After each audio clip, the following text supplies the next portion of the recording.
المسموع يا زهراء فقومي وافتح الأبواب أنا المسموع يا زهراء الحمد لله الذي جعلنا من الباقين على سيد الشهداء وأولاده وأصحابه المظلومين الصلاة والسلام والتحية والإكرام على رسوله الكريم شفيع المذنبين أنيس الغريبين ورحمة للعالمين أعني العبد المؤيد الرسول المسدد المحمود الأحمد المصطفى الأمجد أبا القاسم محمد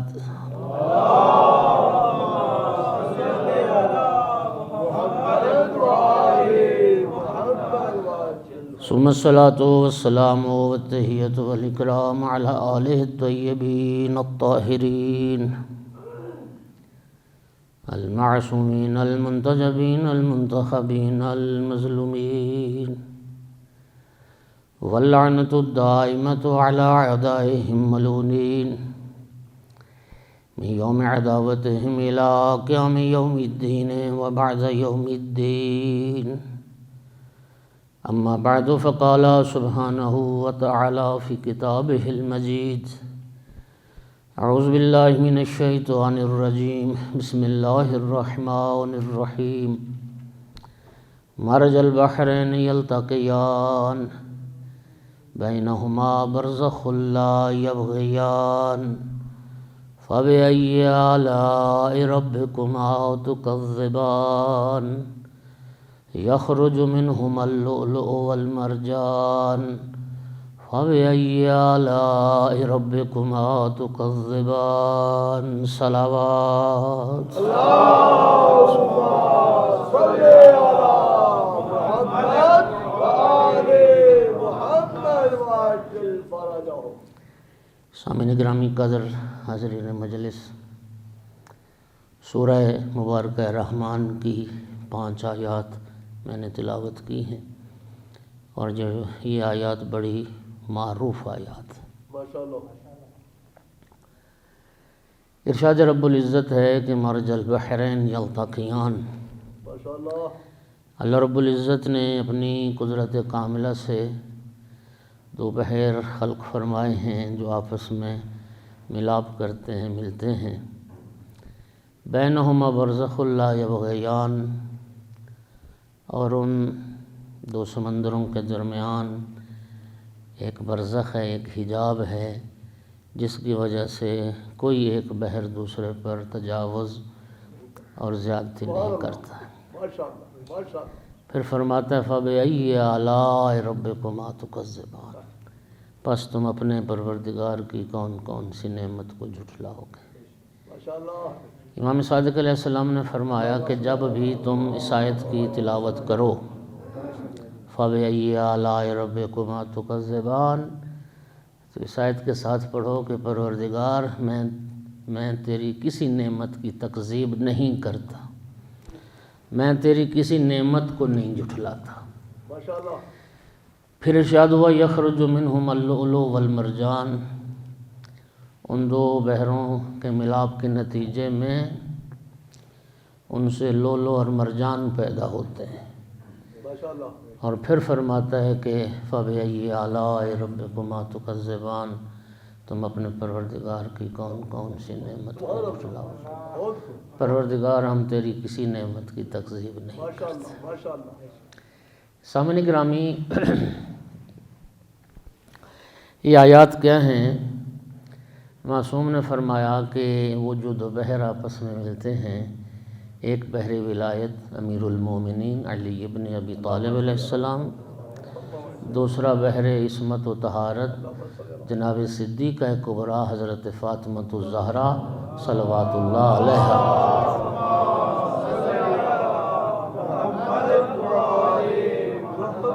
یہ 2 بحر ہیں جو آپس میں ملتے ہیں، اور ان کے درمیان جو برزخ ہے وہ سرکار دو عالم رسالت مآب محمد مصطفیٰ صلی اللہ علیہ وآلہ وسلم۔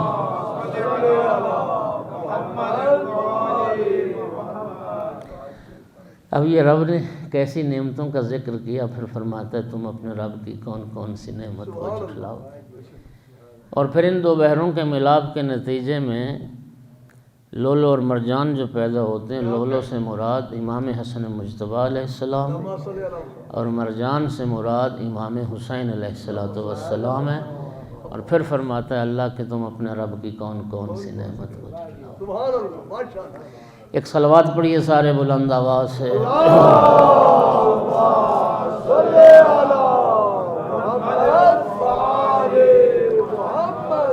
سامعین گرامی، آپ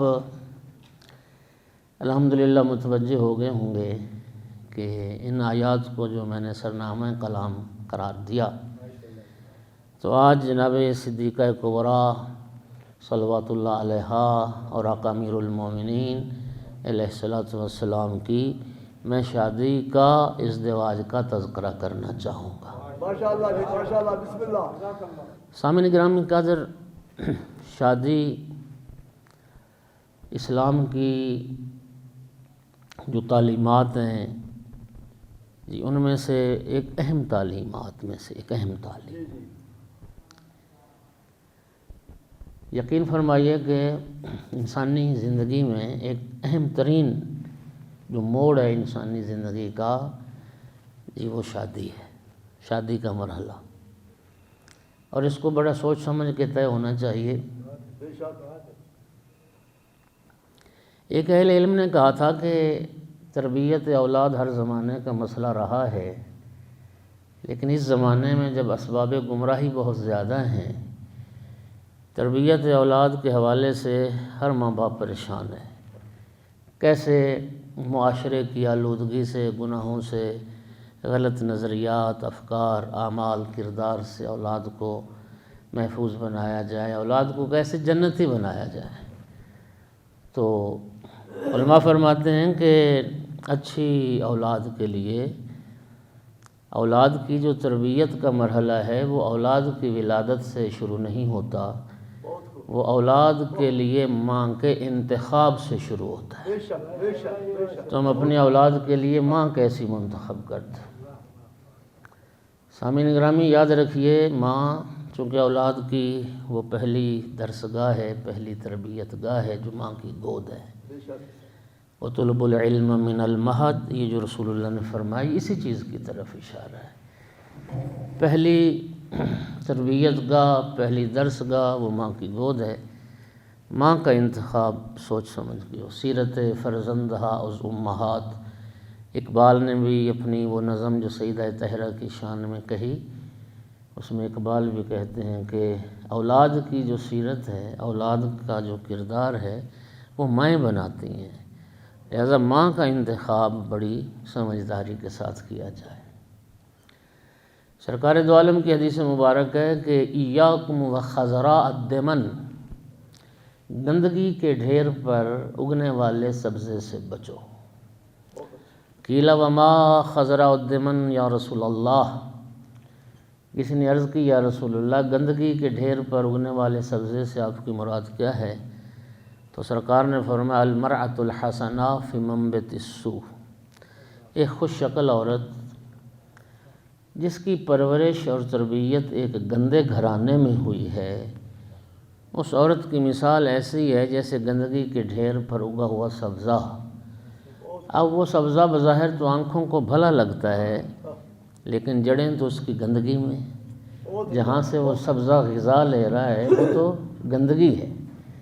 لہٰذا صرف ظاہری حسن و جمال پہ نہ جانا، ایک باکردار خاتون، ایک با ایمان خاتون، اس کا انتخاب کرنا۔ میرے محترم سامعین، یاد رکھیے اسلام نے، آج کل ہم سارا معاشرہ اسی لپیٹ میں، حب دنیا جو ہے یہ ایک ایسی حقیقت ہے کہ ہم سب اس کی لپیٹ میں، دنیا کی محبت، دنیا چیز ہی ایسی، دنیا کی چمک دمک ہی ایسی ہے کہ یہ انسان کو اپنی طرف متوجہ کرتی ہے، تو اس سے کوئی بچا ہوا تو نہیں ہے، لیکن سامعین گرامی، نسلوں کے لیے، اولاد کے لیے، نیک اولاد، رچھی اولاد کے لیے ماں کا انتخاب ایک بڑا اہم مرحلہ ہے۔ اور یاد رکھیے کہ قرآن پاک میں شادی کا فلسفہ جو قرآن نے بیان کیا، آپ ایک صلوات ذرا پڑھیں سارے حضرات بلند آواز۔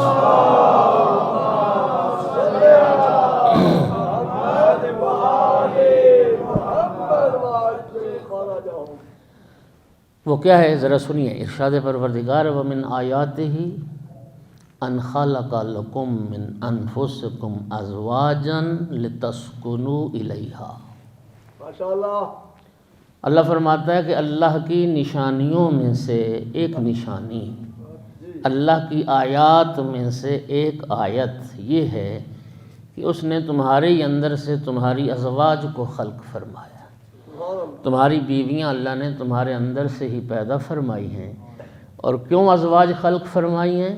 لِتَسْكُنُوا إِلَيْهَا، تاکہ ان کے ذریعے سے تم سکون پا جاؤ، تمہاری زندگی کو پرسکون بنانے کے لیے خدا نے ازواج کو خلق کیا۔ تو دوستو یاد رکھیے، شادی کا فلسفہ جو ہے وہ صرف یہ ہے کہ زندگی پرسکون ہو جائے انسان کی۔ اور اگر خدا نخواستہ کوئی شادی کر کے اس کی زندگی بے سکونی کا شکار ہے، تو پھر وہ جو فلسفہ ہے شادی کا جو قرآن نے بیان کیا، تو وہ فلسفہ پورا نہیں ہو رہا۔ اور ان کو اس جوڑے کو غور کرنا چاہیے کہ ہماری شادی کا فلسفہ اور تھا اور وہ ہم کیوں نہیں پورا کر رہے۔ زندگی جہنم بنانے کے لیے شادی نہیں کی جاتی، زندگی کو جنت بنانے کے لیے، پرسکون بنانے کے لیے شادی کی جاتی ہے، اور یہی شادی کا فلسفہ قرآن نے بیان کیا ہے۔ اچھا، ایک اور چیز کی طرف میں عرض کروں، نکتہ آپ اگر توجہ کریں، بعض لوگوں کو اس بات پر بھی بڑا اعتراض ہے کہ مراجع کرام، مجتہدین عظام، ان کے نام کے ساتھ آیت اللہ کیوں لکھا جاتا ہے؟ میرا بھائی، میں نے آیت آپ کے سامنے پڑھ دی، وَمِنْ آیَاتِهِ أَنْ خَلَقَ لَكُم مِّنْ أَنفُسِكُمْ أَزْوَاجًا۔ یہ آیت تو شادی کو بھی کیا کہہ رہی ہے؟ یہ بھی اللہ کی ایک آیت ہے، شادی بھی آیت اللہ ہے۔ صلوات پڑھ دو ذرا سارے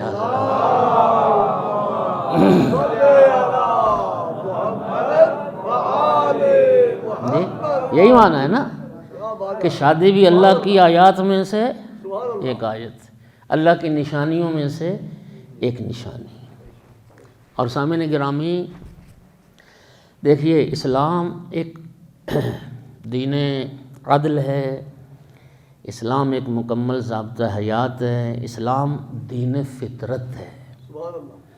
دین اسلام انسان کی، جوان کی جنسی خواہشات کی تکمیل پر پابندی عائد نہیں کرتا، بلکہ دین اسلام جوان کو جنسی خواہشات کی، انسان کو جنسی خواہشات کی تکمیل کا ایک جائز راستہ بتاتا ہے، جسے نکاح کہتے ہیں۔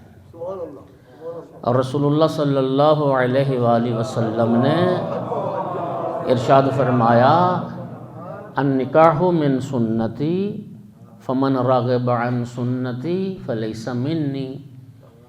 جی، معروف حدیث ہے، آقا فرماتے ہیں نکاح میری سنت ہے، اور جو میری سنت سے اعراض کرے، جو میری سنت سے منہ پھیرے۔ اس کا معنی جانتے ہو کہ جو میری سنت سے اعراض کرے، اس کا کیا معنی ہے؟ یعنی جنسی خواہشات کی تکمیل کے لیے جو نکاح کا راستہ اختیار نہ کرے، بلکہ نکاح سے ہٹ کے کوئی ذریعہ جنسی خواہشات کی تکمیل کا اختیار کرے، فلیس منی، وہ مجھ سے نہیں ہے، یعنی وہ میرا امتی نہیں ہے، میں اس کا نبی نہیں، وہ مسلمان نہیں ہے۔ النکاح من سنت، نکاح خداوند عالم نے قرار دیا، شریعت نے قرار دیا، سرکار کی یہ سنت ہے۔ اور جوان ماشاءاللہ کافی تعداد میں بیٹھے ہیں، شادی کرنا فی نفس ہی، شادی یہ سنت ہے، مستحب ہے جوان کے لیے۔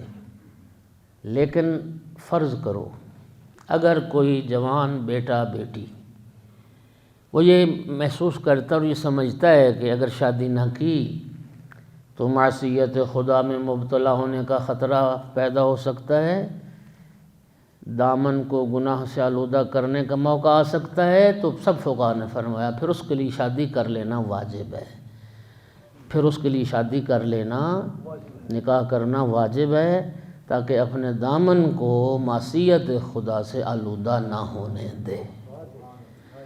سامعین گرامی، اس لیے روایات میں جو کنوارے بیٹھے ہیں وہ ناراض نہ ہو جائیں۔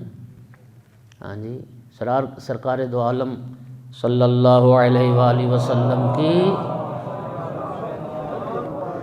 حدیث مبارک ہے، خیارکم المتأہلون وشرارکم العزاب۔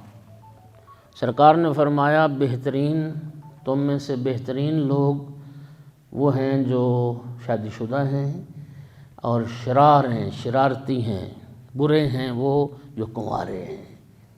جی، اور پھر ایک حدیث میں فرمایا شرارو ان العزاب اخوان الشیاطین، جو کنوارے ہوتے ہیں وہ شیاطین کے بھائی ہوتے ہیں۔ اور پھر ایک حدیث میں فرمایا شرار موتاکم العزاب، بدترین موت بھی کنوارے کی موت ہے، جو کنوارا مر جائے۔ اور معاف کرنا، اسلام شادی کو عبادت کا درجہ قرار دیتا ہے۔ مسیحیت میں توجہ چاہوں گا، مسیحیت میں شادی کو انسان کی معنوی روحانی ترقی کی راہ میں رکاوٹ سمجھا جاتا ہے۔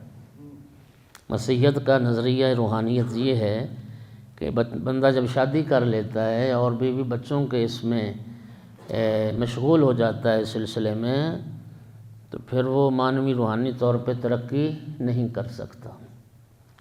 لیکن دین اسلام، شریعت پیغمبر اس مسیحیت کے بالکل برعکس، اسلام شادی کو انسان کی روحانی معنوی ترقی کا ذریعہ سمجھتا ہے۔ اسلام شادی کو عبادت کا درجہ قرار دیتا ہے۔ اس لیے سرکار نے فرمایا رکعتان یصلیہم المتزوج، وہ 2 رکعت نماز جو شادی شدہ پڑھتا ہے کنوارے کی 70 رکعت نماز سے بھی افضل، کنوارے کی 70 رکعت نماز سے بھی افضل۔ اور اس لیے آقا نے فرمایا من تزوج فقد احرز نصف دینہ، جو شادی کر لیتا ہے وہ اپنا آدھا دین محفوظ کر لیتا ہے۔ تو جنہوں نے بھی شادیاں نہیں کیں وہ جلدی کریں، شادی کریں اور اپنا آدھا دین محفوظ کریں۔ فَلْيَتَّقِ اللَّهَ فِي النِّصْفِ الْبَاقِي، یعنی آدھے دین کی حفاظت کا ذریعہ سرکار فرماتے ہیں وہ شادی، اور باقی آدھے دین کی حفاظت کے لیے وہ تقوی الہی کو اختیار کرے۔ لیکن ایک حدیث میں فرمایا من تزوج فقد احرز ثلث دینہ، جو شادی کر لیتا ہے اس کا آدھا نہیں بلکہ 2/3 دین اس کا محفوظ ہو جاتا ہے، اور 1/3 دین کی حفاظت کے لیے وہ تقوی الہی کو اختیار کریں۔ اور سامعین گرامی، ہمارے معاشرے میں نے عرض کیا نا عجیب معاملہ ہے، لیٹ کی جاتی ہیں شادیاں۔ ایک تو بہانہ تعلیم کو بنایا جاتا ہے، جی، بچیوں کی شادیاں بہت دیر سے ہوتی ہیں، اور جب تک ان کی تعلیم مکمل ہوتی ہے تو پھر اوور ایج ہو جاتی ہیں، عمر زیادہ ہو جاتی ہے۔ ہاں جی، پھر رشتوں کے مسائل پیدا ہو جاتے ہیں۔ ہاں جی، پھر رشتہ لینے کو کوئی تیار نہیں ہوتا۔ تو یہ خدا را ایک صلوات پڑھیں ذرا سارے حضرات بلند آواز سے، میں حدیث عرض کروں۔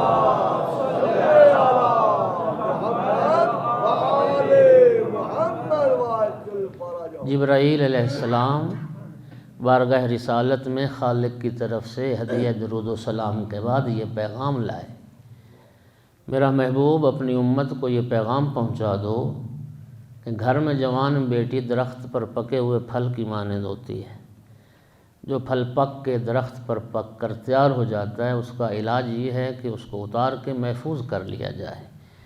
اگر پکا ہوا پھل درخت پر چھوڑ دیا جائے گا، تیز ہوا خراب کر سکتی ہے، تیز دھوپ خراب کر سکتی ہے، پرندے اس کو خراب کر سکتے ہیں جی۔ تو پھر ارشاد ہوا کہ جوان بیٹی گھر میں درخت پر پکے ہوئے پھل کی مانند ہے، اور بیٹی گھر میں جوان ہو جائے تو اس کو جلد رخصت کیا جائے جی، اس کو شوہر کے گھر روانہ کر دیا جائے۔ سامعین گرامی، معاشرے میں بہت ساری خرابیاں اور بہت سارے خاندانوں کے مسائل اور بہت ساری بچیوں کے جو رشتے نہیں آتے اور بہت ساری بچیوں کی شادیاں جو نہیں ہو پاتی، اس میں ایک یہی رکاوٹ بن رہی ہے کہ جو وقت تھا ان کی شادی کا، اس وقت پہ ان کی شادی کی نہ گئی، اور جب ان کی ایج بڑھ گئی تو اب ان کا کوئی رشتہ لینے کو تیار نہیں۔ آپ جانتے ہیں کہ جناب صدیقہ کبریٰ حضرت فاطمہ الزہرا صلوات اللہ علیہا جی 9 سال کی عمر مبارک تھی بی بی پاک کی جب شادی ہوئی۔ سبحان اللہ۔ سمجھ آ رہی بات کی؟ اچھا، دوسرا، ہم چونکہ دنیا کی محبت نے ہمیں اندھا بہرا کر رکھا ہے، تو ہم مال دنیا کو اور دنیا داری کو اور دنیا کے ریل پیل کو اپنا سٹیٹس قرار دیتے ہیں، اپنا کفر قرار دیتے ہیں جی۔ ہاں، امیر کبیر گھرانے دیکھتے ہیں تو امیر کبیر گھروں کی خواہش میں کئی بچیاں بیچاری بوڑھی ہو جاتی ہیں۔ کل میں روایت آپ کو سنا چکا ہوں، جو گھر میں بیٹھی بیٹھی بوڑھی ہو جاتی ہیں نا، یہ بھی زندہ درگور کر دینے کے مترادف ہیں۔ تفسیر نمونہ میں اٹھا کے آپ دیکھ لیں، پڑھ لیں۔ میرا بھائی جلدی کرو، اسلام نے کفر دنیا کو قرار نہیں دیا۔ ہمارے پاس نہ کوئی سروے کا نظام انتظام نہیں ہے، ورنہ آپ یقین رکھیں کئی نمونے میرے سامنے ہیں اور کئی نمونے آپ کے سامنے ہوں گے، اپنے رشتہ داروں میں یا اپنے دوست احباب میں، متعلقین میں، طلاق کی سب سے زیادہ شرح انہی پوش گھرانوں میں ہے، انہی مالدار گھرانوں میں ہے، انہی امیر کبیر گھرانوں میں۔ میرا بھائی، اسلام نے مال دنیا کو کفر قرار نہیں دیا، اسلام نے صرف ایمان کو، کردار کو کفر قرار دیا ہے۔ لیکن ایمان کو کون پوچھتا ہے؟ رشتہ داری کی، رشتے کی بات چلے تو طرفین والے پہلا سوال تو مال دنیا کا کرتے ہیں۔ مجھے بڑا اچھا جملہ لگا، کسی ایک اہل علم نے کہا تھا، غالباً ذیشان حیدر جوادی صاحب مرحوم نے، وہ فرماتے تھے کہ پہلے تو یہ ہوتا تھا نا کہ رشتے کی بات چلے تو بچی والے پوچھتے تھے کہ جی لڑکا کرتا کیا ہے، ہاں جی، اس کی کوئی نوکری ہے، کاروبار ہے، کیا ہے۔ اب معاملہ یہاں تک پہنچ گیا ہے کہ اب بچی کے بارے میں پوچھا جاتا ہے کہ بچی کیا کرتی ہے، ہاں جی، کوئی اس کی نوکری ہے، کوئی اس کی جاب ہے، کوئی اس کا کاروبار ہے، کوئی اس کا بھی سلسلہ ہے آمدن کا۔ میرے بھائی کدھر چلے گئے ہم؟ اسلامی تعلیمات سے دوری کے نتیجے میں بہت ساری مشکلات معاشرے میں پیدا ہو گئیں۔ میرے دوستو یاد رکھیے، قرآن کیا کہتا ہے؟ یغنیہم اللہ من فضلہ واللہ واسع علیم۔ ایمان اور کردار دیکھو، جو عزت کی روٹی بچی کو کھلا سکتا ہے، جو عزت سے اس کی عزت کی حفاظت کر سکتا ہے، ہاں جی، تو پھر یغنیہم اللہ من فضلہ واللہ واسع علیم۔ وہ اگر تنگ دست بھی ہوں گے تو اللہ انہیں اپنے فضل سے غنی کر دے گا۔ سبحان اللہ۔ احادیث میں شادی کو الزواج باب من ابواب الرزق، شادی کو رزق کا دروازہ کہا گیا ہے کہ شادی کر لو، اللہ تمہیں اپنے فضل سے بے نیاز کر دے گا۔ اور شادی میں تاخیر کرنا کہ جی بچی پہلے پڑھ لکھ جائے اور بچہ پہلے پڑھ لکھ جائے، پھر کاروبار کرے، پھر اپنا کوئی کرے، پھر شادی کریں گے، معصوم فرماتے ہیں فقر کے خوف سے، غربت کے خوف سے جو شادی میں تاخیر کرتا ہے وہ اللہ کے رازق ہونے کے بارے میں سوء ظن رکھتا ہے، وہ خدا پر بدگمان ہے، وہ اللہ پر بدگمان ہے جو اس وجہ سے تاخیر کر رہا ہے۔ اور دوستو پھر ایک بات اور ذرا سنیں، میں موضوع سے پھر دور چلا جاؤں گا، میرے پیش نظر روایات ہیں، یاد رکھنا اولاد کے ثواب و عذاب میں، سزا و جزا میں ماں باپ برابر کے شریک۔ میں حدیث سناتا ہوں آپ کو، سرکار کی حدیث ہے کہ جب قیامت کا دن آئے گا، اعمال نامے جب تقسیم ہوں گے، نیکوکاروں کے دائیں ہاتھ میں، بدکاروں کے بائیں ہاتھ میں، جب آئے گا نا بدکار کے بائیں ہاتھ میں، تو نامہ اعمال جب دیکھے گا تو ایسے ایسے گناہ لکھے ہوں گے، چیخ اٹھے گا پروردگار یہ گناہ تو میں نے نہیں کیے تھے جو میرے نامہ اعمال میں لکھے۔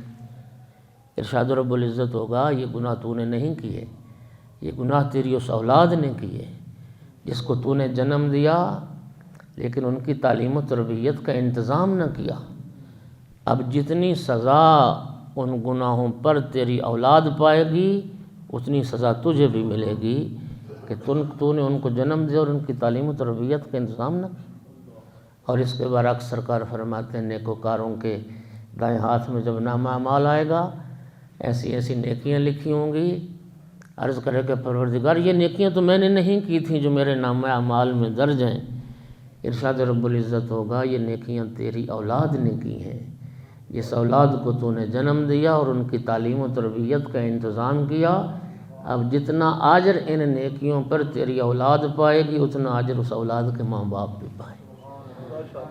تو میرا بھائی اگر جب جوانی گزر گئی اور دیر میں جا کے شادی کی اور منہ کالا کر چکے اور منہ کالا کرنے کے بعد شادی کی تو پھر کیا فائدہ ہو؟ کیا فائدہ ہو؟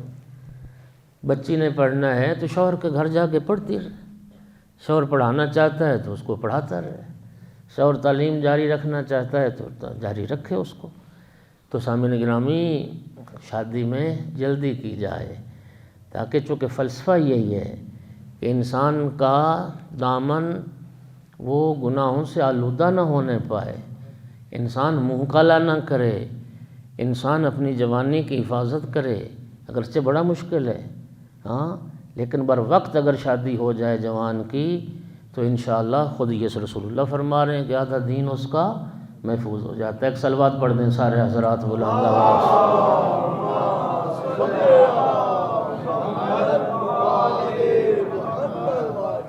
گھبرا تو نہیں رہے حضرات؟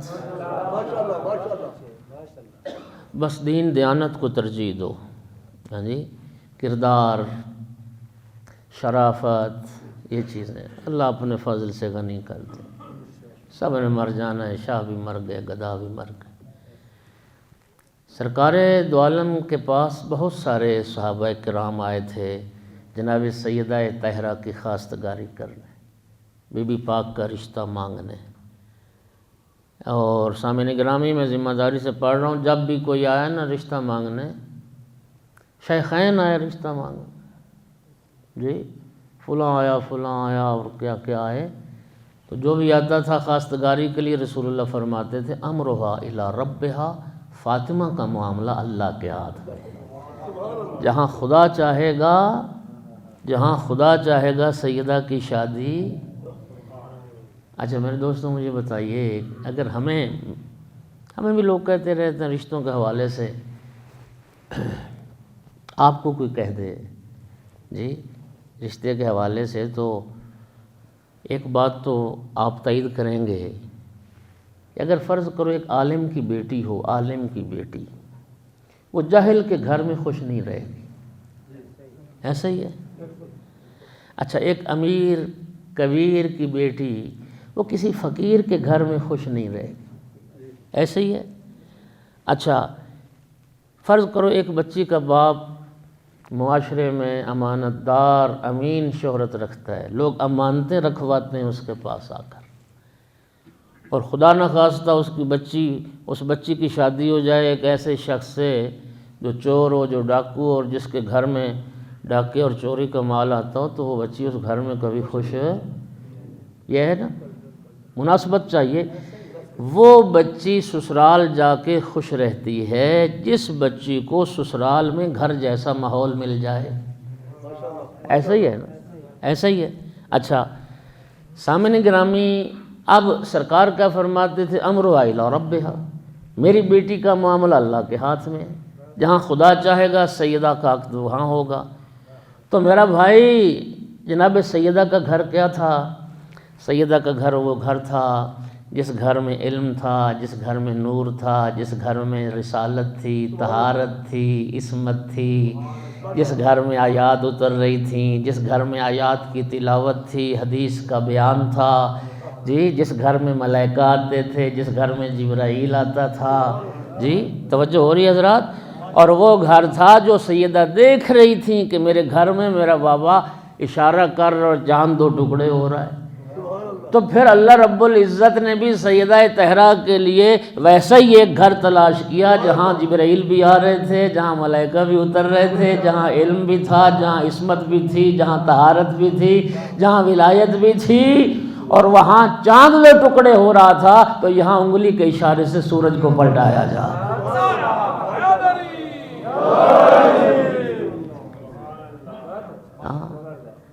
عبد الرحمن بن عوف آیا، یا رسول اللہ اپنی لخت جگر کا عقد مجھ سے کر دیں، خواستگاری کے لیے تاریخ عرب کا کثیر ترین حق مہر دینے کو تیار۔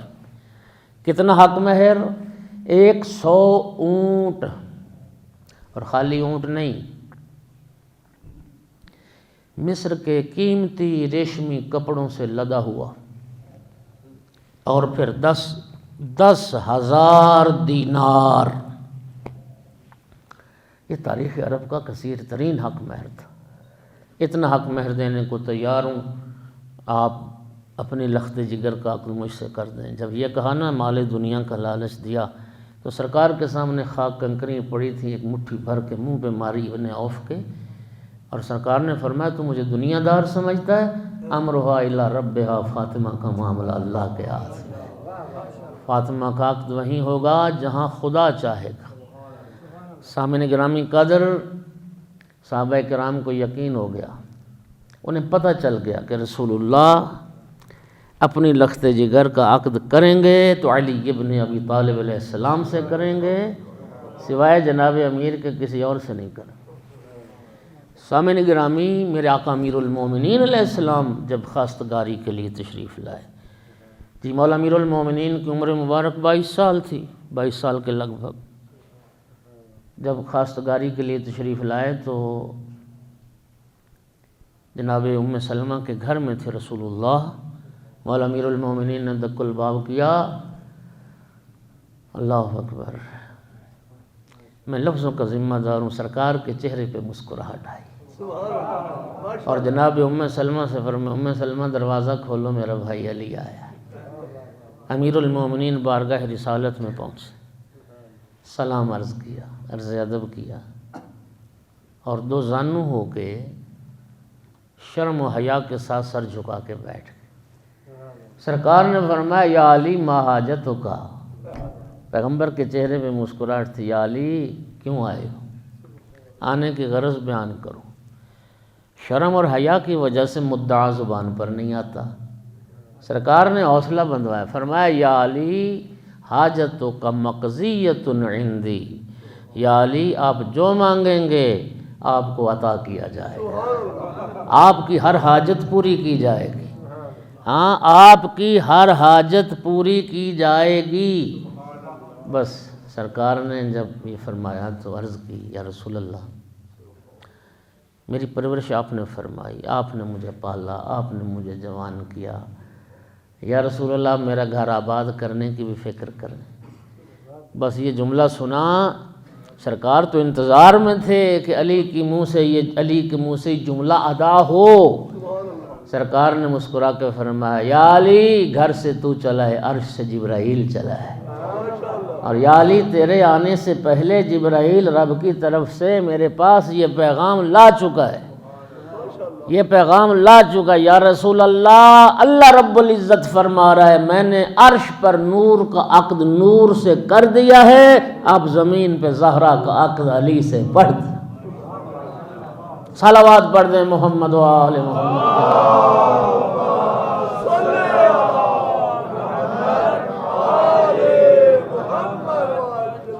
میں نے جی نور کا عقد نور سے کر دیا۔ میں یہ جو ہمارے شادی کے کارڈ وارڈ چھپتے ہیں تو میں نے دیکھا ہے بعض جگہ تو تو ایک جملہ لکھا ہوتا ہے کہ جوڑے عرشوں پر بنتے ہیں، اور ہمارے معاشرے میں جملہ بڑا رائج ہے، ایسا ہی ہے نا جی، جوڑے عرشوں پر بنتے ہیں۔ تو نہ تو یہ آیت ہے نہ یہ حدیث ہے، یہ ہمارا ہی ایک بنایا ہوا ایک جملہ ہے، لیکن اس جملے کی کوئی حقیقت نہیں ہے۔ کوئی نہیں جوڑے عرشوں پر بنتے، ادھر فرش پہ ہی بنتے ہیں سارے۔ صرف اللہ کی اس کائنات میں ایک جوڑا ہے علی و بطول کا جو عرش پر بنا ہے، اور اللہم صلی علی محمد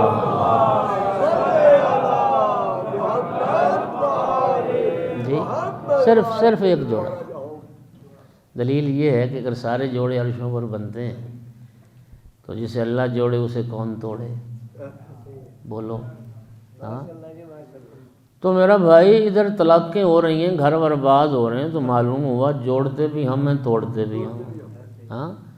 صرف ایک جوڑا علی و بطول صلوات اللہ علیہما کا جو عرش پر بنا، اور واحد جوڑا ہے، عرش پر بھی عقد ہوا ہے، فرش پر بھی عقد ہوا۔ سیدہ طاہرہ کے عقد کی محفل عرش پر بھی جمی، اس کی تفصیلات الگ ہیں، وہ پھر کسی موقع پہ سے۔ فرش پر اللہ آپ کو سلامتی عطا کرے۔ دوستو، جناب سرکار دو عالم نے مولا میر سے پوچھا، یا علی تو پھر آپ کے پاس حق مہر میں دینے کے لیے کیا ہے؟ سبحان اللہ، ماشاءاللہ ماشاءاللہ۔ جناب امیر علیہ السلام نے عرض کی، یا رسول اللہ میری کل کائنات سے واقف ہے، ایک تلوار ہے، ایک زرہ ہے، ایک گھوڑا ہے، ایک ناکہ ہے۔ یہ چار چیزیں سیدہ طاہرہ کی سیرت پہ کوئی بھی کتاب اٹھا لیں ملتی ہیں، بعض میں 3 ہیں، گھوڑے کا ذکر نہیں، بعض میں گھوڑے کا 4 چیز۔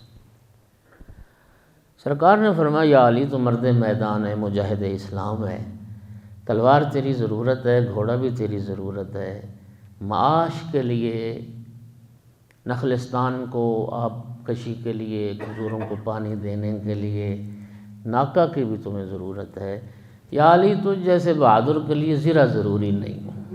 ماشاءاللہ ماشاءاللہ۔ وہ جو مولا امیر المومنین علیہ السلام کی زرہ تھی، وہ جناب سیدہ طاہرہ صلوات اللہ علیہا کا حق مہر قرار پائی۔ توجہ چاہ رہا ہوں، 480 درہم یا 500 درہم، دونوں روایات، اتنے درہم کی وہ زرہ فروخت کی گئی۔ تو یہ 500 درہم حق مہر قرار پایا۔ سرکار دو عالم اٹھے جناب سیدہ طاہرہ کے پاس اور آ کے فرمایا، فاطمہ بیٹی تیرا رشتہ مانگنے وہ آیا ہے، اقدم امتی سلمن، اقدم امتی سلمن و اکثرہم علما و اعظمہم حلما۔ فاطمہ بیٹی، میری امت میں جو اسلام میں سب سے مقدم، جس کا علم سب سے زیادہ، جس کا حلم، حوصلہ، صبر، بردباری بھی سب سے زیادہ، یعنی رسول اللہ نے وہ جو حسب تھا نا وہ بیان کیا، وہ کمالات بیان فرمایا۔ سرکار نے فرمایا، فاطمہ بیٹی اب بتاؤ، علی تمہاری خواستگاری کے لیے آئے ہیں، اب تمہاری کیا رائے ہے؟ بیٹی جوان ہو تو بیٹی کی رائے معلوم کی جائے، توجہ چاہیے، جنہوں نے زندگی گزارنی ہے ان کی رائے۔ لیکن جوان جو ماں باپ، جوان اولاد بیٹھے ہو، دیکھیے میں نے کل بھی کہا، اولاد کے لیے ماں باپ سے زیادہ مخلص کوئی نہیں ہوتا۔ ماں باپ اولاد کے مخلص ہوتے ہیں، چونکہ ان کی زندگی زیادہ ہوتی ہے، ان کا تجربہ زیادہ ہوتا ہے، ان دونوں دنیا کا سرد گرم اور تلخ و شیریں زیادہ دیکھا ہوتا ہے، اس لیے ماں باپ کی رائے کا احترام کیا جائے، لیکن ماں باپ کو بھی چاہیے کہ اپنی رائے کو مسلط نہ کریں، ضد نہ کریں، ہاں جی، تو یہ خوشی کا معاملہ ہوتا ہے۔ تو ماں باپ یا قائل ہو جائیں یا اولاد کو قائل کر لیں، ایک ہی مطلب تو اچھا ماحول ہو جائے گا۔ تو جہاں بنیاد ہی ضد پر رکھ دی گئی، ہاں جی، ماں ادھر چاہتی نہیں تھی، بیٹا ادھر چاہتا ہے تو بیٹی ادھر نہیں چاہتی، تو یہ معاملات خراب ہو جاتے، صلح و صفائی سے معاملات ہے۔ سیدہ طاہرہ صلوات اللہ علیہ نے جب سنا امیر المومنین آئے خواستگاری کے لیے تو شرم و حیا سے سر جھکا دیا، اور سیدہ طاہرہ نے جو شرم و حیا سے سر جھکایا تو سرکار نے نعرہ تکبیر بلند کر کے فرمایا سکوتھا اقرارھا، فاطمہ کی خاموشی ہی فاطمہ کا اقرار ہے، فاطمہ کی خاموشی ہی فاطمہ کی رضا ہے۔ تو سرکار نے فرمایا فاطمہ بیٹی 500 درہم آپ کا حق مہر تجویز ہوا۔ اس وقت عرض کی یا بتا اسألک ان تردھا وتدعو ربک ان یجعل مہری الشفاعۃ فی عصاة امتی۔ ماشاء اللہ ماشاء اللہ اللہ اکبر۔ میں اس حدیث کا ترجمہ بعد میں کرتا ہوں۔ نکاح کی رسم ہونا جی تو پھر حق مہر کی بحث تو چھڑ جاتی ہے، کتنا حق مہر ہو جی، تو کوئی کہے گا جی شرعی حق مہر لکھ لیں۔ تو دوستو شریعت میں حق مہر کی کوئی حد معین نہیں ہے، لمٹ نہیں ہے۔ ہر وہ حق مہر شرعی ہے جس پر خاتون راضی ہو، جس کا خاتون تقاضا کرے۔ ہمارے معاشرے میں اس حوالے سے بھی افراط و تفریط ہے، کہیں لاکھوں کروڑوں روپے لکھوائے جاتے ہیں۔ یہ جی پروٹیکشن ہے بچی کی، خاص پروٹیکشن ہے۔ کیا جب اتنا حق مہر لکھوا دیا کہ لکھوانے والے کو بھی پتہ ہے کہ میرا داماد تو ساری زندگی حق مہر دے ہی نہیں سکے، اور جو سائن کر کے اس کو بھی پتہ ہے کہ میری تو ساری زندگی میں اتنی توفیق نہیں ہونی دینے کی، تو ایک بنیاد ہی ایک غیر پسندیدہ امر پر رکھ دی گئی، تو پھر محبت کہاں سے آئے گی؟ پھر الفت اور انس اور پیار کہاں سے آئے گا؟ پہلے دن ہی نفرت کی دیوار کھڑی کر دی گئی۔ ہاں جی، اور خدا کے لیے رسول اللہ نے فرمایا خیر النساء امتی اقلہن مہرا، میری امت کی بہترین عورتیں وہ ہیں جن کا حق مہر تھوڑا ہو، سبحان اللہ، جن کا حق مہر تھوڑا ہو۔ حق مہر کی کوئی حد معین نہیں ہے، لیکن پیغمبر کا طریقہ یعنی اہل بیت رسول میں جو چیز رائج تھی، اور آل رسول کے گھرانے میں اور سادات کے گھرانے میں، آج کی نہیں، میں صدر اول کی بات کر رہا ہوں، وہ مہر فاطمی کہلاتا تھا۔ 500 درہم یا 500 کے متبادل ہر زمانے میں جتنی رقم بنے گی، اتنا سنت ہے، اتنا سیدہ طاہرہ کی سنت ہے۔ اور آل محمد کے گھرانے میں ائمہ کے، اولاد ائمہ کے جتنے بھی عقد ہوتے تھے، نکاح ہوتے تھے، ان میں اتنا ہی حق مہر رکھا جاتا تھا جو سیدہ طاہرہ صلوات اللہ علیہا کا حق مہر تھا۔ اور شیعہ گھرانوں میں آل رسول کے جو چاہنے والے ہیں، ان کو چاہیے کہ وہ اسی سنت کو زندہ کریں۔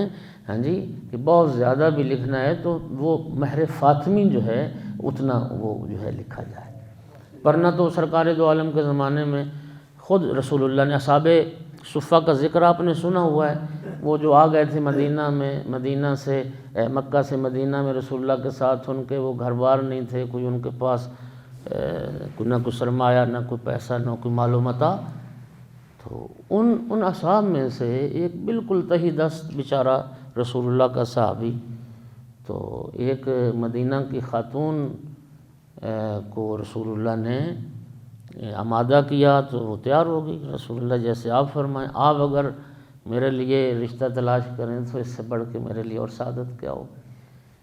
تو سرکار جب وقت پڑھنے لگے تو غالباً جویبر اس کا نام تھا، تو سرکار نے فرمایا کہ تمہارے پاس حق مہر میں دینے کے لیے کچھ ہے؟ کوئی درہم دینار، کوئی پیسے؟ نہیں یا رسول اللہ، کچھ بھی نہیں۔ سرکار نے فرمایا، روایت میں ہے کہ فرمایا کوئی انگوٹھی تمہارے پاس، کوئی اس طرح کی کوئی چیز؟ نہیں یا رسول اللہ، میرے پاس تو وہ بھی نہیں۔ تو سرکار نے اس کی ہونے والی دلہن سے فرمایا کہ تیرے شوہر کے پاس تو مال دنیا میں سے کچھ بھی نہیں۔ تو عرض کرتی یا رسول اللہ، میرا شوہر مجھے قرآن پڑھنا سکھا دے، یہی میرا حق مہر ہے۔ یعنی رسول اللہ کے زمانے میں اس حق مہر پر بھی عقد ہوئے اور خود رسول اللہ نے عقد پڑھا۔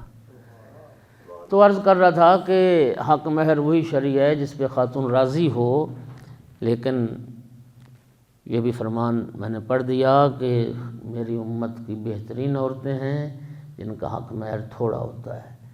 حق مہر اتنا زیادہ نہیں لکھوایا جی، جب عورت کا حق ہے تو حق مہر وہی ہے جو پہلے ادا کر دیا جائے، جی ادا کر دیا جائے۔ لیکن ہمارے معاشرے میں عجیب حالات ہیں۔ چلو اس پہ اب وقت زیادہ نہیں ہے، لمبا نہ ہو جاؤں۔ سرکار نے جب فرمایا نا فاطمہ بیٹی تمہارا حق مہر 500 درہم، اس وقت عرض کی یا بتا ان بنات الناس یتزوجن بالدراہم، بابا جان عام دنیا دار عورتوں کا حق مہر یہی درہم و دینار ہوتا ہے، اور بابا میں تو آپ کی بیٹی، میں رسول ثقلین کی بیٹی، فمل فرق بینی و بینہن، بابا مجھ میں اور عام عورتوں میں فرق کیا رہ جائے گا؟ اس وقت سرکار نے فرمایا فاطمہ بیٹی تمہیں یہ حق مہر منظور نہیں؟ عرض کہ نہیں بابا میں درہم و دینار نہیں چاہتی۔ فرمایا فاطمہ بیٹی تو کیا چاہتی ہے؟ عرض کی یا بتا ان تدعو ربک ان یجعل الشفاعۃ مہری ان یجعل مہری الشفاعۃ فی عصاۃ امتک، بابا میں درہم و دینار نہیں چاہتی، رب سے دعا کریں اللہ آپ کی گناہگار امت کی شفاعت کا حق مجھے حق مہر کے طور پہ عطا فرمائے، میں آپ کی امت کی شفاعت کا حق مانگتا۔ سرکار نے دعا کے لیے ہاتھ بلند کر دیے، جبرائیل علیہ السلام اللہ کے حکم سے جنت سے سبز ریشم کے کپڑے پر یہ تحریر لے کے آ گئے، جس پہ یہ لکھا تھا کہ میں نے حق شفاعت فاطمہ زہرا کو عطا کر دی۔ خوش نصیب ہو، رب نے ہماری بخشش کے کیسے کیسے سامان خلق کیے۔ رسول اللہ نے خود اپنی لخت جگر کا عقد پڑھا، مولا امیر المؤمنین کے ساتھ، اور مسجد نبوی میں عقد ہوا، اور پھر سرکار نے فرمایا یا علی ان اللہ زوجک فاطمہ، یا علی میں نے نہیں اللہ نے تیری تزویج فاطمہ سے فرمائی، وجعل صداقہ الارض، یا علی اللہ نے ساری زمین کو میری بیٹی فاطمہ کا حق مہر بنایا، یا علی من مشا علیہ مبغضا لک ولا مشا حراما، یا علی جو بندہ بھی اس زمین پر چلے اس حال میں کہ تجھ سے بھی بغض رکھتا ہو، میری زہرا سے بھی بغض رکھتا ہو، اس کا زمین پہ چلنا فعل حرام۔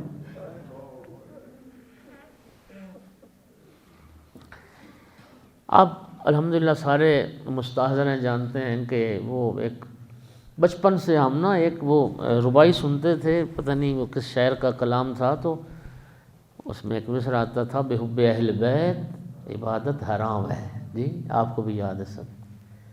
تو کبھی غور کیا آپ نے کہ محبت اہل بیت کے بغیر عبادت حرام کیوں ہوتی؟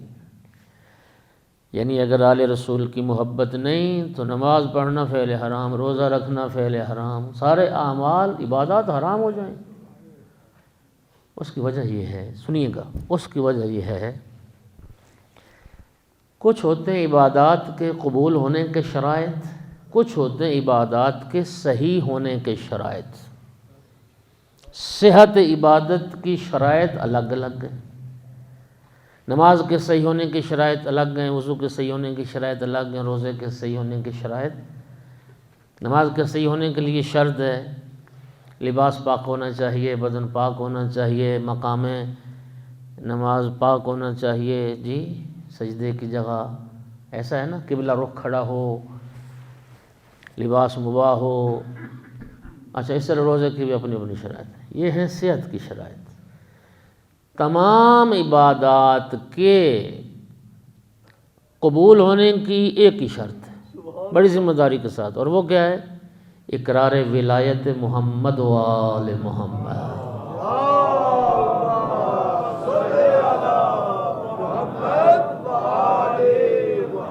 اور جو عبادات کے صحیح ہونے کی شرائط ہیں ان میں ایک شرط صحت جو ہر عبادت میں ہے، وہ کیا ہے کہ مقام عبادت کو مباح ہونا چاہیے۔ جس جگہ پر آپ عبادت کر رہے ہیں وہ جگہ غصبی نہیں ہونی چاہیے، غصبی نہیں ہونی چاہیے۔ غصبی جگہ پر عبادت باطل ہے، نماز باطل ہے۔ آپ کسی کے پلاٹ پہ قبضہ کر لیں، آپ کسی کے گھر پہ قبضہ کر لیں، وہاں نماز پڑھیں، قرآن پڑھیں، جو بھی کریں، آپ کی عبادت جو ہے وہ باطل ہے، کیونکہ مقام غصبی ہے، اس کو مباح ہونا چاہیے تھا۔ بات سمجھ آ گئی؟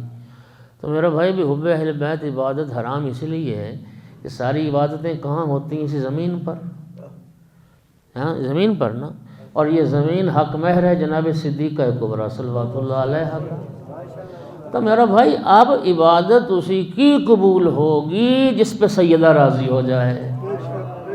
ایسے ہی ہے نا، جس پہ سیدہ. اور میں نے یہ حدیث بھی پڑھی، سیدہ فرماتی ہیں میں اپنے محبوں کو اس زمین میں تصرف کی اجازت دیتی ہوں. اس لیے رسول اللہ نے فرمایا ان اللہ یغضب لغضب فاطمہ و یرضی لرضاها. اللہ اس پر غضبناک ہوتا ہے جس سے سیدہ غضبناک ہو جائیں، اللہ اس سے راضی ہوتا ہے جس سے بطول راضی ہو جائے. ایک جملہ اور کہوں، جلدی پہنچ جائیے گا جو میں کہنا چاہ رہا ہوں. میرے دوستو، غصبی جگہ پر توجہ، جب نماز باطل ہے، جب عبادت حرام ہے، تو غصبی جگہ پر دفن ہو جانا شرف کیسا. صلوات پڑھ دیں محمد و آل محمد کی ذات پر.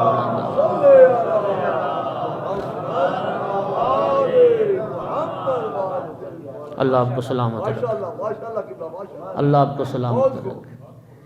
تو سامعین گرامی قدر،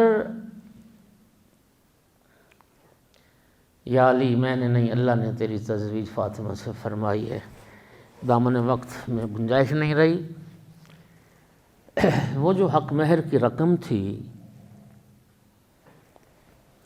اس کو 3 حصوں میں رسول اللہ نے تقسیم کیا. ایک حصے سے جہیز خریدا گیا، اور جہیز سے کوئی یہ نہ سمجھے کہ جو آج کے زمانے میں یہ جو جہیز کی رسم ہے شاید اس کا نام اس زمانے میں نہ. آج کی ساری اس مجلس 1 گھنٹے کی مجلس کا جو میسج ہے وہ ایک جملے میں یہی ہے بس.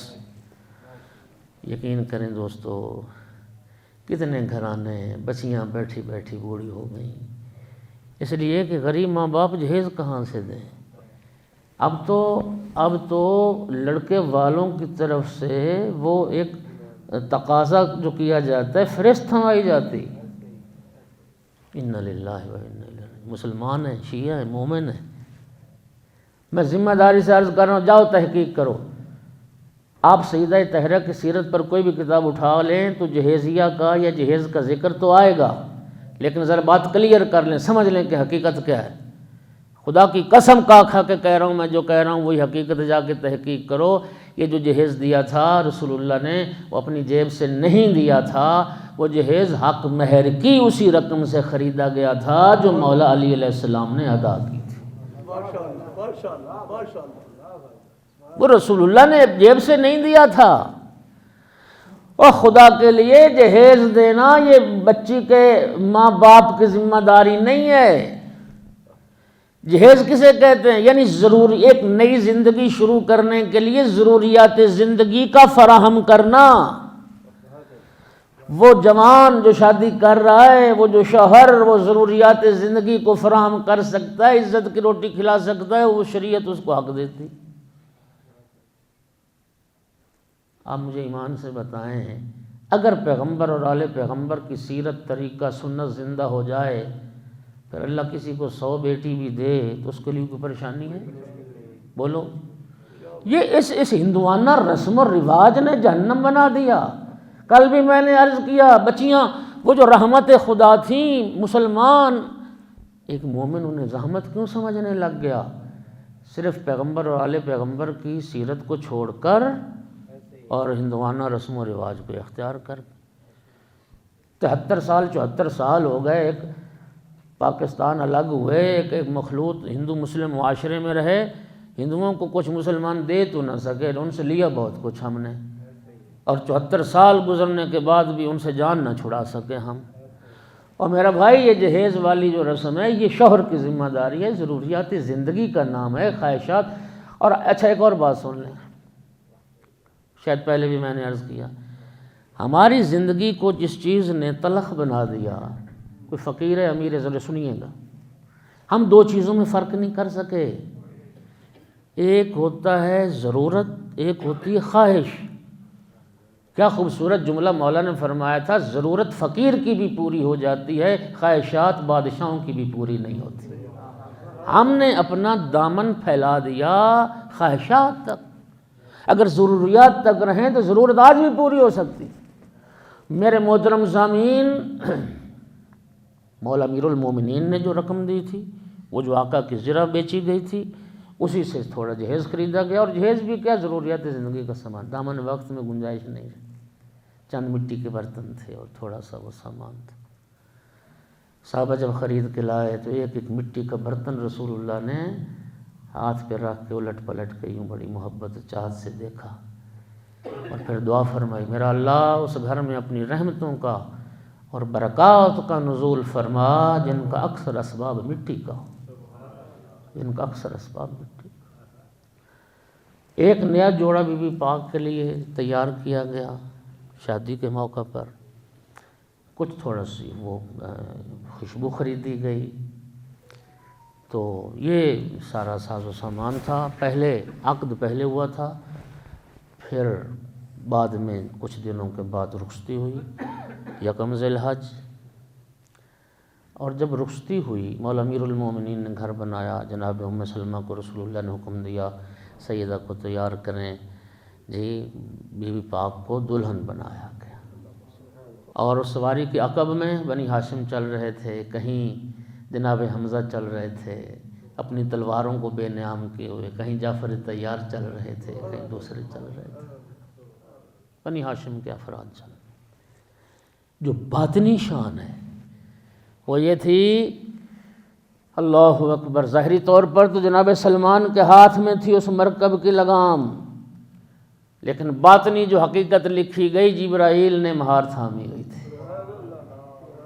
70,000 فرشتے جلوں میں، 70,000 دائیں طرف بائیں طرف عقب میں، جبرائیل، اسرافیل، میکائیل، اسرائیل کی قیادت میں یہ 70,000 ملائکہ، نہ گانا تھا، نہ موسیقی تھی، نہ ڈھول تھا، نہ شہنائیاں تھیں، ایک شے تھی جو اس وقت سے سنت قرار پائی، وہ ہے تکبیر کی صدا، اللہ اکبر اللہ اکبر اللہ اکبر کے نعرے بلند ہو رہے تھے، اور سرکار دو عالم خود اپنی لخت جگر کو مولا امیر المومنین علیہ السلام کے گھر پہنچا کے آئے۔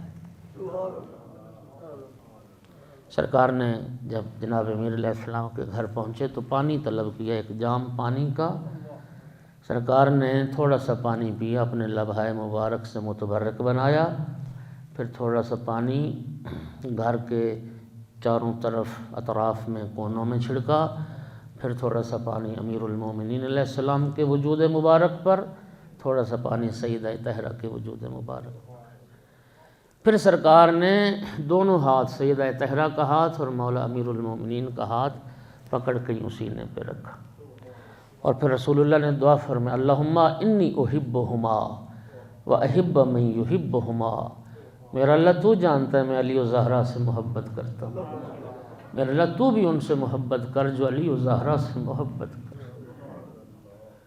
پھر جناب امیر المومنین کو توجہ چاہوں گا، فرمایا بارک اللہ فی ابنت رسول اللہ، یا علی اللہ تجھے بنت پیغمبر میں برکت عطا فرمائے۔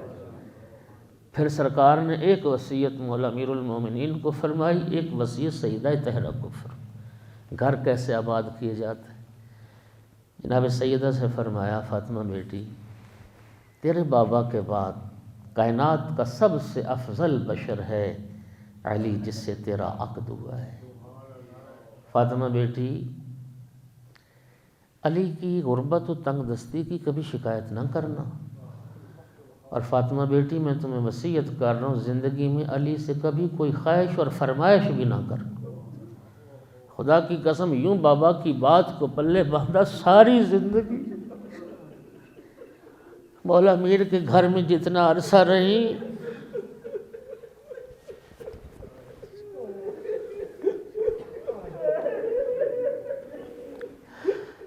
کبھی جناب امیر المومنین سے کوئی فرمائش نہیں۔ آپ روایات میں سنتے ہیں ایک دو چیزوں کا جو ذکر آتا ہے، وہ خواہش مولا امیر المومنین کی خواہش پر بیان کی، اور پھر ایک وصیت جناب امیر المومنین سے فرمایا یا علی، میری اکلوتی بیٹی ہے فاطمہ، یا علی ھذہ ودیعتی عندک، یا علی میری اکلوتی بیٹی ہے فاطمہ، اور یہ میری امانت ہے تیرے پاس، یا علی یہ میری بیٹی فاطمہ تیرے پاس ہے، یا علی میری امانت کا بہت خیال رکھنا۔ اور پھر دعا فرمائی، اے اللہ علی و بطول کو مبارک نسل عطا فرما، مبارک اولاد عطا فرما۔ اور خداوند عالم نے رسول اللہ کی اس دعا کو کیسا مستجاب فرمایا۔ حسن اور حسین جیسے بیٹے، زینب و کلثوم جیسی بیٹی، دعائیں دے کے رسول اللہ رخصت ہو گئے۔ ایک رسم تھی عرب میں جس کو رسول اللہ نے باقی رکھا۔ وہ رسم کیا تھی کہ جب بیٹی رخصت کرتے تھے تو جو پہلا دن آتا تھا رخصتی کے بعد، وہ بیٹی کے ماں باپ بیٹی اور داماد کے لیے کھانا لاتے تھے۔ رسول اللہ نے کھانا تیار کروایا اور خود کھانا لے کے مولا امیر المومنین کے دروازے پہ جناب امیر جناب سیدہ طاہرہ نے بڑھ کے دروازہ کھولا، استقبال کیا۔ سرکار نے کھانا بیٹی کے حوالے کیا اور ایک جملہ فرمایا، فاطمہ بیٹی کاش آج تیری ماں خدیجہ زندہ ہوتی، فاطمہ بیٹی کاش آج تیری ماں خدیجہ زندہ ہوتی، وہ تیرے لیے کھانا لے کے، خدیجہ تو نہیں ہے، میں کھانا لے کے۔ جناب امیر المومنین کی طرف رخ کر کے ایک سوال کیا، یا علی میری بیٹی فاطمہ کو کیسا پایا؟ عرض کی نعم العون علی طاعت اللہ، یا رسول اللہ اللہ کی اطاعت میں نے فاطمہ کو بہترین مددگار پایا، اللہ کی اطاعت اور بندگی میں نے انہیں بہترین مددگار پایا۔ اب سرکار کی جو نگاہ پڑی نا سیدہ طاہرہ کے لباس پر تو رسول اللہ بے قرار ہو۔ کیا دیکھا کہ سیدہ طاہرہ نے وہی پرانا پیوند لگا لباس پہنا ہے۔ سرکار نے فرمایا، دیکھ کے فاطمہ بیٹی کیا ہوا، تیری شادی کا پہلا دن تھا، وہ جو نیا لباس جوڑا تیار کیا گیا تھا وہ زیب تن کرتی، یہ پرانا لباس کیوں پہن لیا؟ عرض کی بابا جان رات آپ جب دعائیں دے کے رخصت ہو گئے تھے تو آپ کے جانے کے بعد دروازے پہ کوئی مانگنے والی آ گئی تھی اور کہتی تھی، اہل بیت رسول میں محتاج لباس ہوں۔ بابا جان میں نے وہ لباس اس مانگنے والی کو دے دیا۔ سرکار کی آنکھوں میں آنسو آ گئے، فرمایا فاطمہ بیٹی تیری شادی کا پہلا دن تھا، اور نیا لباس خود پہنا ہوتا یا پرانا راہ خدا میں دے دیا ہوتا۔ عرض کی بابا جان مجھے اللہ سے حیا آتی تھی، راہ خدا میں دوں اور پرانا لباس دوں؟ اس لیے کہ اللہ تو قرآن میں فرماتا ہے لن تنالوا البر حتی تنفقوا مما تحبون، تم اس وقت تک نیکی کو پا نہیں سکتے جب تک اپنی محبوب شے کو راہ خدا میں خرچ نہ کرو۔ بابا میں نے اللہ کی رضا کے لیے وہ نیا لباس مانگنے اجرکم علی اللہ۔ بس ہزاروں وقت کے دامن میں گنجائش ختم ہو گئی۔ ایک جملہ سن لو، جب دنیا سے گزر گئی نا رسول کی بیٹی، رات کی تاریکی میں سیدہ کی وصیت کے مطابق امیر المومنین نے نصف شب میں دفن کیا۔ اور کہاں دفن کیا؟ یہ فاطمہ زہرا کا بیٹا آ کے بتائے گا کہ میری جدہ مظلومہ کو کہاں دفن کیا۔ امام صاحب العصر والزمان کے ظہور سے پہلے اس راز سے پردہ اٹھنے والا نہیں ہے کہ رسول کی بیٹی کہاں دفن۔ ایک روایات میں اتنا ملتا ہے، عزاداروں آپ نے کئی بار میت دفن ہوتے دیکھے ہوں گے۔ عزاداروں جب تدفین کا مرحلہ آتا ہے نا تو کچھ ہوتے ہیں میت دینے والے اور کچھ ہوتے ہیں قبر میں میت وصول کرنے والے۔ خدا کی قسم سیدہ کا جنازہ مولا امیر کے ہاتھوں پہ تھا، آپ انتظار میں تھے کہ میت کون وصول کرے قبر میں، حسن اترے حسین اترے۔ ایک مرتبہ دو ہاتھ جو رسول اللہ کے ہاتھوں کے مشابہ تھے ہاتھ برآمد ہوئے اور آواز ہے یا علی لاؤ میری امانت میرے حوالے کر دو۔ عزادارو یہ جملے سننے تھے امیر المومنین کی چیخیں نکل گئی یا رسول اللہ مجھے معاف کر دینا، جو امانت میرے حوالے کر کے گئے تھے وہ امانت سلامت نہیں ہے یا رسول اللہ، اس امانت کا پہلو زخمی، یا رسول اللہ خود بیٹی سے سوال کرنا آپ کے جانے کے بعد آپ کی بیٹی کے ساتھ کیا سلوک ہے۔ الا لعنت اللہ علی القوم الظالمین وسيعلم الذين ظلموا أي منقلب ينقلبون